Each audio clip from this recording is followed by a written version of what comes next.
Boa noite, irmãos. Novamente estamos unidos em pensamento para mais um Evangelho no Lar, esse momento tão importante de estudo, de reflexão.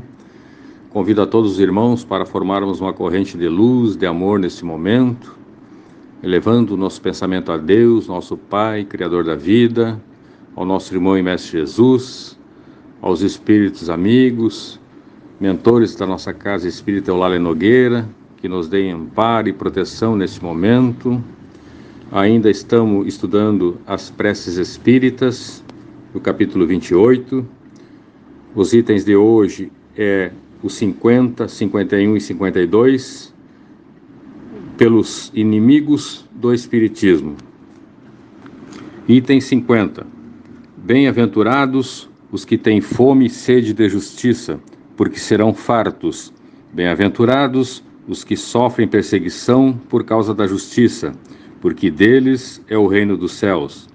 Bem-aventurados sois vós, quando vós injuriarem e perseguirem, e mentindo, disserem todo o mal contra vós por minha causa. Exultai e alegrai-vos, porque é grande o vosso galardão nos céus, porque assim perseguiram os profetas que vieram antes que vós. Mateus, capítulo 5, versículos 6, 10 ao 12. E não temais os que matam o corpo e não podem matar a alma. Temei antes aquele que pode fazer parecer no inferno a alma e o corpo. Mateus, capítulo 10, versículo 28. 51. Prefácio. De todas as liberdades, a mais inviolável é a de pensar, que envolve a liberdade de consciência. Lançar condenação aos que não pensam como nós é querer essa liberdade de consciência para si e recusá-la para os outros. E com essa conduta viola-se o maior mandamento de Jesus, a caridade e o amor ao próximo. Perseguir os outros pela crença que abraçam é ferir o direito mais sagrado do homem, que é o de crer no que mais convém para a sua consciência e de adorar a Deus como lhe pareça melhor.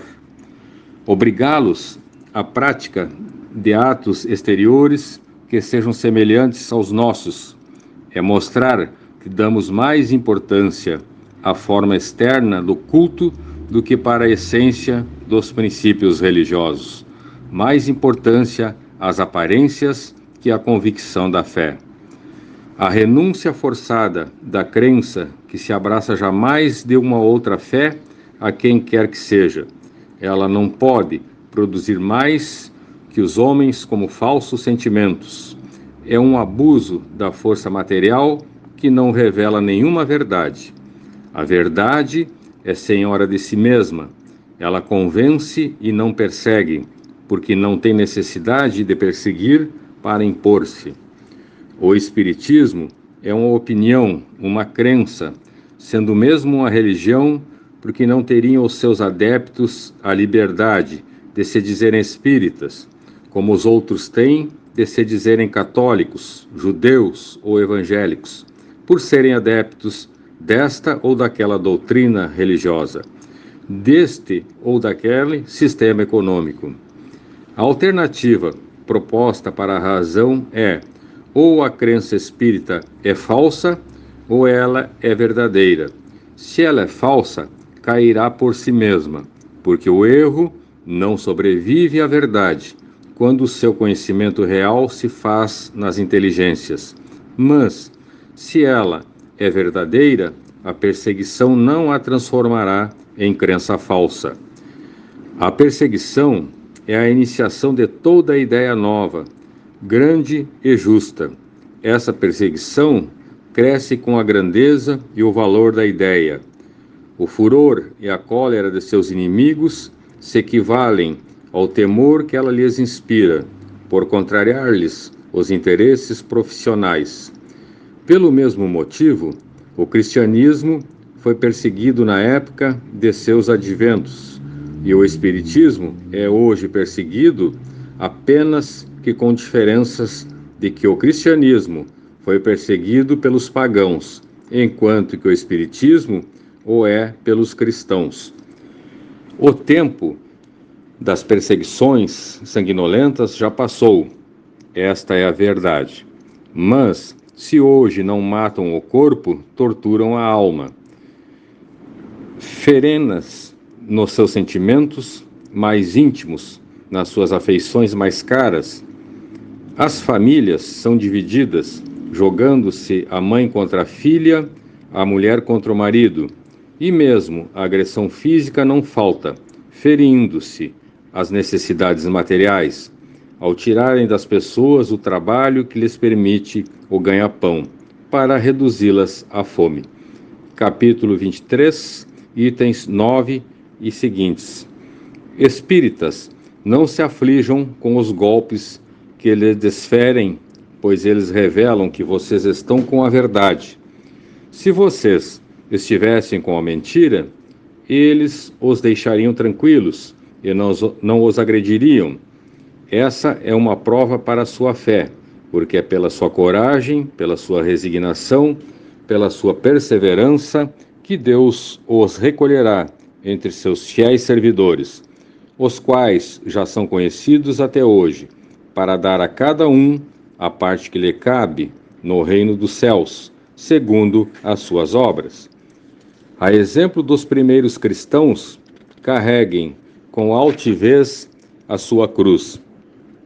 Creiam na palavra do Cristo, que disse: Bem-aventurados os que sofrem perseguição por amor à justiça, porque deles é o reino dos céus.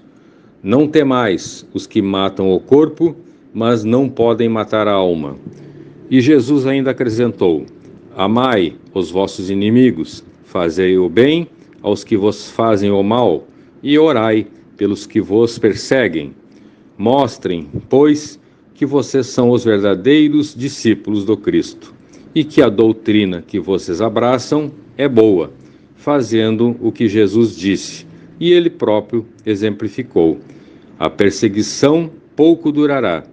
Aguardem com paciência o dia seguinte das realizações espíritas, porque os primeiros sinais desse novo dia já se apresentam na agitação moral que prenuncia a regeneração do homem. Capítulo 24, item 13 e seguintes. Item 52. A prece. Senhor, vós nos dissestes pelos lábios de Jesus, vosso Messias. Bem-aventurados os que sofrem perseguição por amor à justiça. Perdoai a vossos inimigos. Orai pelos que vos perseguem. E do que ele mesmo nos deu exemplo, orando pelos seus algozes.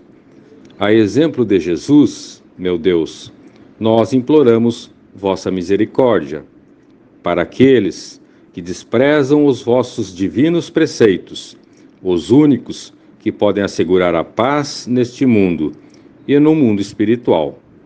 Como Cristo, nós vos dizemos: perdoai-lhes, meu Pai, porque eles não sabem o que fazem. Dai-nos a força de suportar com paciência e resignação, como provas para a nossa fé e nossa humildade, as zombarias, as injúrias, as calúnias e as perseguições que nos movem. Livrai-nos de toda ideia de represálias, porque a hora de vossa justiça chegará para todos, e nós a esperaremos, submissos à vossa vontade, e que assim seja. Irmãos, então foi feita a leitura desse evangelho, finalizando com a prece. Como a prece não requer comentários, eu apenas vou fazer um breve esclarecimento nessa parte onde diz que a doutrina espírita sofre ataques hoje pelos cristãos, enquanto que o cristianismo sofria ataques pelos pagãos. Mas como o espiritismo e qualquer outra crença, ela sempre vai gerar quem pensa diferente ou quem pensa ao contrário. Mas como Deus é tão grandioso e inteligência suprema, Com a vinda de Jesus, Jesus nos deixou um legado para seguirmos os seus ensinamentos, mas ele não disse sigam essa ou aquela crença, aquela religião. Então, os ataques que as crenças sofrem, muito é pela ignorância ainda dos humanos, como imperfeito que somos. E a doutrina espírita, hoje, ela é bastante difundida, diferentemente do que aconteceu no passado. Então, a doutrina espírita nos esclarece, ela nos conduz um caminho pela fé raciocinada e não uma fé cega. E a prece de hoje, em relação aos inimigos do espiritismo, é nós abrirmos o coração e entendermos por que certos irmãos muitas vezes nos agridem ou têm um pensamento diferente do nosso. E nós temos que respeitar esses pensamentos. Então, com essas poucas palavras, foi feito esse comentário, porque a prece já nos eleva, ela já nos fortalece. Esse capítulo é muito importante, porque nos dá um alento nos momentos de aflições, das mais variadas pelas quais passamos. E agora, vamos novamente fortalecer essa nossa corrente de amor, de luz, para fazermos um pouquinho de caridade. Vamos dividir essa luz que estamos recebendo, primeiramente com os nossos irmãos encarnados e desencarnados, cujos nomes constam no livro da nossa casa, nas nossas listas de irradiações, que todos eles sejam atendidos, sejam tocados por essa luz divina, conforme sua necessidade, seu merecimento. Neste momento, vamos mentalizar aquele nosso irmão, encarnado ou desencarnado, que esteja passando por alguma aflição, que ele também possa receber essa luz divina. Vamos mentalizar os nossos irmãozinhos nos orfanatos, nas moradias transitórias, nos asilos, esses irmãos que andam perambulando pelas ruas, sem um teto. Todos esses irmãos que no momento se encontram em dificuldade, que eles também possam receber um pouquinho dessa luz. Convido a todos agora para mentalizarmos o nosso lar, cada ambiente, cada cômodo, convidando os espíritos amigos, nossos protetores, que visitem os nossos lares, retirando fluidos densos, negatividades, para que o nosso lar possa ficar um ambiente purificado, com saúde, com paz, com harmonia e serenidade. Pedimos também pelas águas, em especial a que temos nas nossas casas, as que temos sobre as mesas, nas prateleiras, que seja colocado nela, através da magnetização, o remédio necessário para atender às nossas necessidades físicas e espirituais. E já encerrando o Evangelho dessa noite, pedimos que o plano maior nos ampare, nos proteja nos próximos dias, que tenhamos dias de paz, de serenidade e que o amor do Divino Mestre Jesus invada o coração de cada um de nós que estamos formando essa corrente, irradiando para as pessoas das nossas famílias, os nossos amigos e as pessoas que convivem conosco no dia a dia. Em nome de Jesus, de Allan Kardec da Caridade, nós encerramos mais um Evangelho no Lar, e que assim seja.